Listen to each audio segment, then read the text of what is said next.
Welcome, this is Ben Sanford with the Primal Lab. I just wanted to take a minute here and give you a sense of where all of this comes from, where this journey comes from. To me, it's really important that you are connected to the story and the lineage and the background and the history of what I'm trying to offer here, or what I am offering here. Right now, I'm sitting at our central fire at the Tribal Edge Primal Arts Training Center in Blaine, Washington. And, this has been the home and kind of, what do you call it, the nature connection birthplace of many individuals and groups over time. And we spent the last nearly 20 years here exploring this place, letting it teach us and connecting with it in a really profound and deep way. So much magic has happened here. There's so many stories that are surrounding me just in the tracks and the landscape, and so many good memories and powerful memories and even challenging memories. So I thought it'd be best to start here at our central fire where all the stories have been held, and so many classes have run here, hundreds and hundreds of classes over time. I would say nearly 1,000 fires at least, of people gathering and really connecting at a deep level from the heart. So something magic happened here, and it was like any vision. It was beyond what I could have expected or anticipated. It really evolved in a natural way because thankfully, for the most part, I had a direction, but I was also able to surrender that and allow it to grow, as difficult as that may be sometimes. In fact, right now, we're going through a new evolution as we deal with the pandemic and the way that's causing a lot of isolation and really restructuring how we're having to do everything. So we're trying to do a lot more online. But just an example of the adaptations that happen to a vision over time. So anyway, this land, has been the birthplace for me in a way as well in my nature connection journey. Perhaps not the birthplace, but certainly academy, like a laboratory. And I'm so thankful for this place. And there's so much connection and so much depth here. I've done vision quests here. I've spent weeks here, months here. I even used to live out here early on in my life. So, and it goes back before that. My family owned this land before I got it. And before that, it was, it's nestled into the bay here, where we're right neighbors with the Sklallam tribe, which historically this was their land, So it has a really powerful, presence to it, and I sense a really powerful history. And I've heard some stories, but it's just when you sit out here quietly by the creek for all night in the dark and listen and let your mind go into kind of dream time, you can kind of feel some of the history that's here. It seems like something that was powerful here. It's certainly a strategic spot for the local tribe, right at the mouth of the bay, or the mouth of the creek here on the bay. So, and nestled up against the hill. It's also a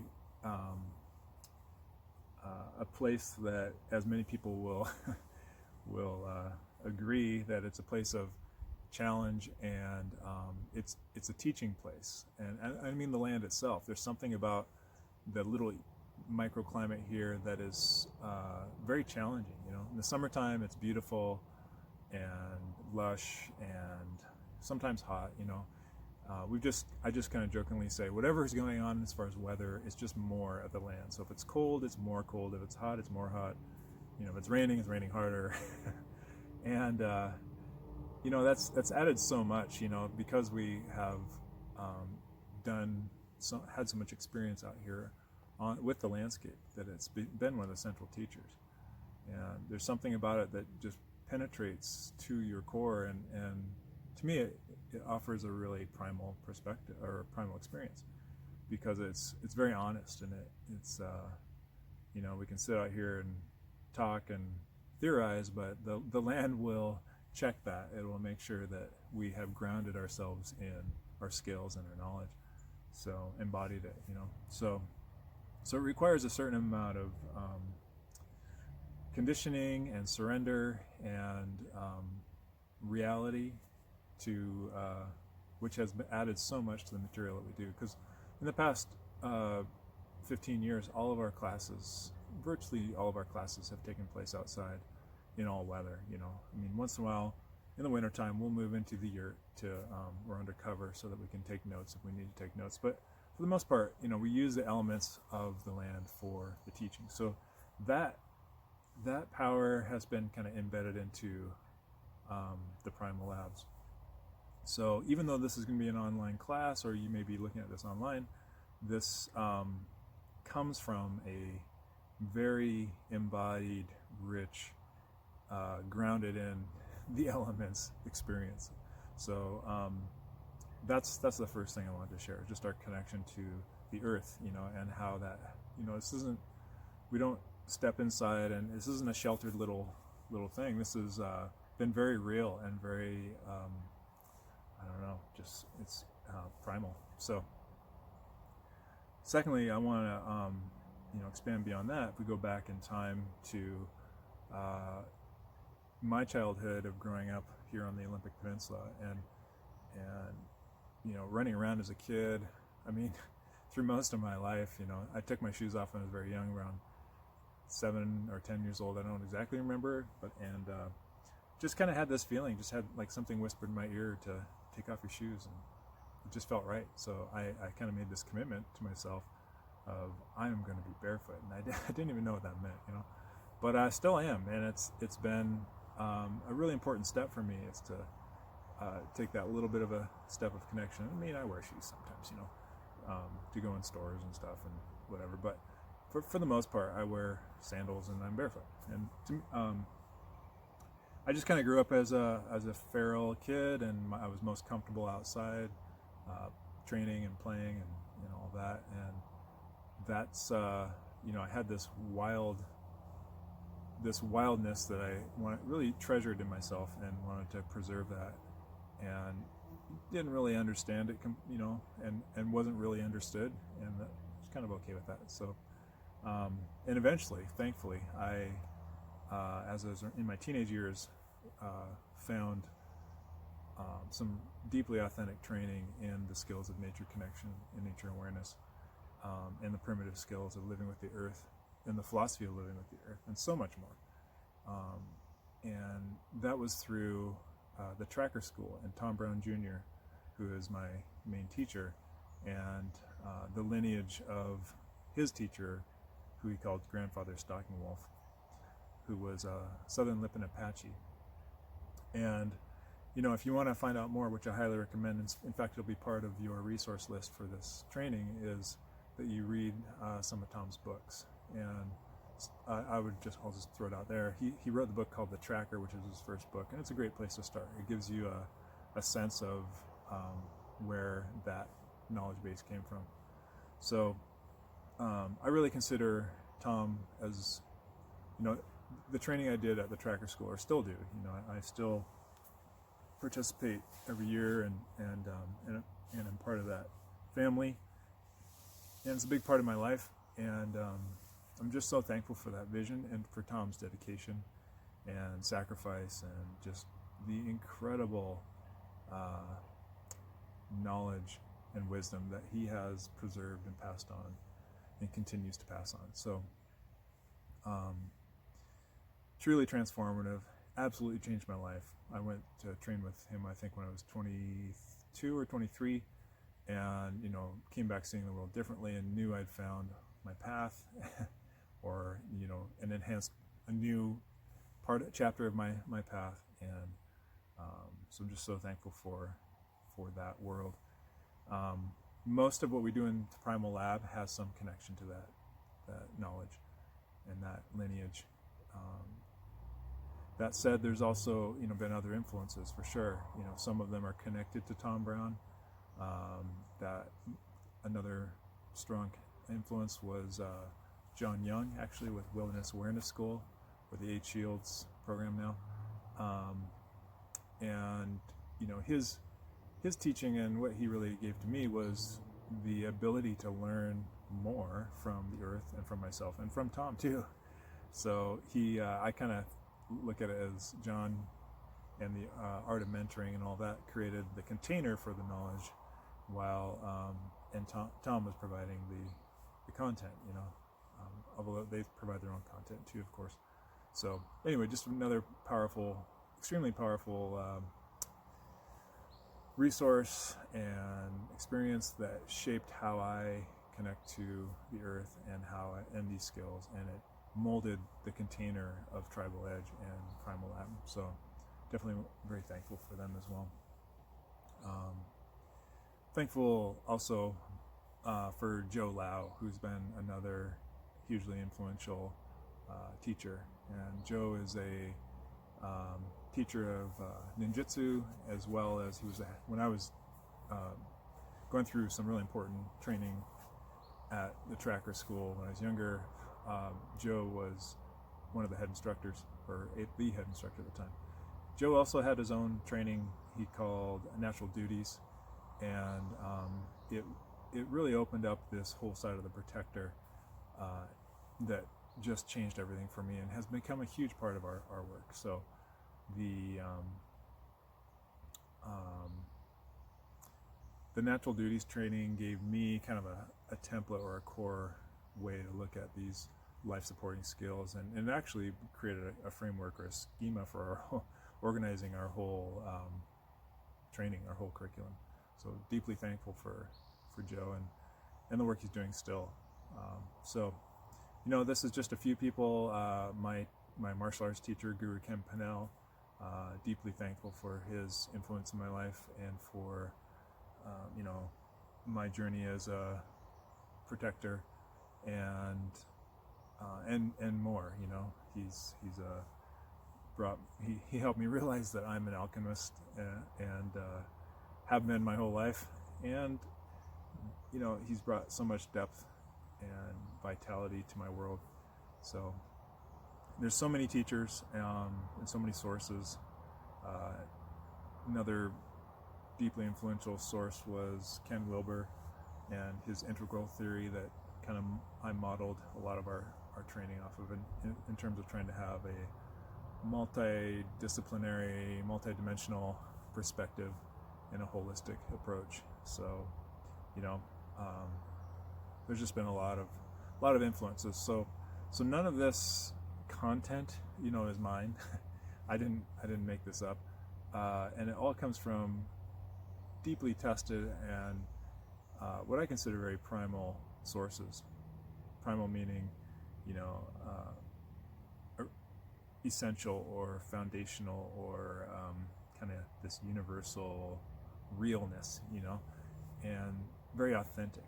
And so that's something I've always searched for in my training. And so the only thing I have added, if anything, I think, is the way that this is put together so that it's accessible for you, and it can be some sort of a progressive, integrated journey of all of these sources all together, so you don't have to do the same path that I did in order to learn. And that's really the goal of, I think, teaching and preserving, is that there's a refinement and as you preserve, there's like a making things kind of easier for the next person, the person behind you. And I think, for example, the word sensei, I believe, means one who is a step ahead. So it's like, that's what the teacher does, or the guide does, is they kind of are out in front and they allow the path to be a little more doable, so that in the hopes that whoever is following can have the ability to go even further. As they say, we stand on the shoulders of giants to see a little further. And so anyway, this is just a little bit of the story of the background here, and all of that, this training I did in my life, or still do, but from the early teens when I got into martial arts and started studying with Tom and survival skills and healing and fitness and all this stuff. And for me, it was just a journey of passion, and I didn't really even understand how it all went together, or it seemed like kind of these disparate fields, but I just knew I loved all of it, and so I just kept doing as much as I could until it started to fuse together in my world. And man, I'm so thankful for that moment. I remember when it was happening in my late 20s, I started to be able to see how it all came together, and that's when Tribal Edge was born. That was the fusion of the primal arts and the clarity of my vision. And since then, it's been a simultaneous, training journey of my own, combined with mentoring and training other people. So I have kind of this dual perspective of what it's like personally to do it, but also witnessing and guiding others in doing it. And so I bring a lot of care to my crafting the journey, and I've been influenced deeply, as I mentioned, by Tom Brown, who was what we call a coyote teacher. And I'll explain more about that as we go, but you should know that a coyote teaching creates a certain context. It's a little very contradictory to the modern perspective of teaching, like what teaching and learning looks like. So there's going to be, that said, there's going to be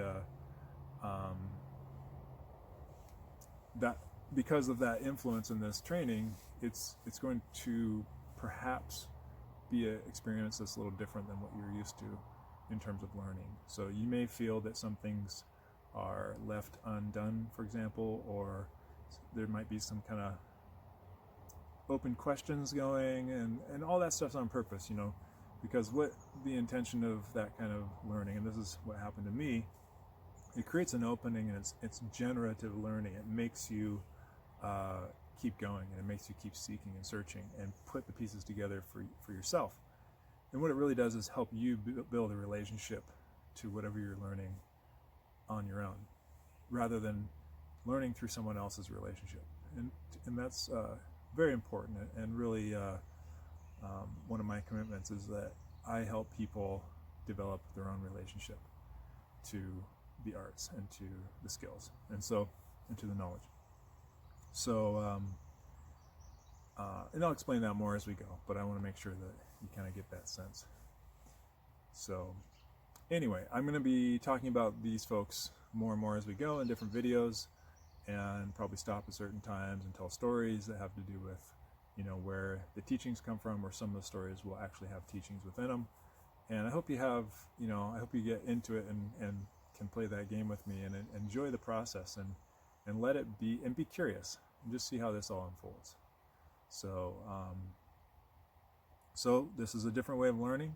It comes from a whole different world and a whole different approach that's nearly been forgotten, and thanks to people like Tom, has been preserved and carries on.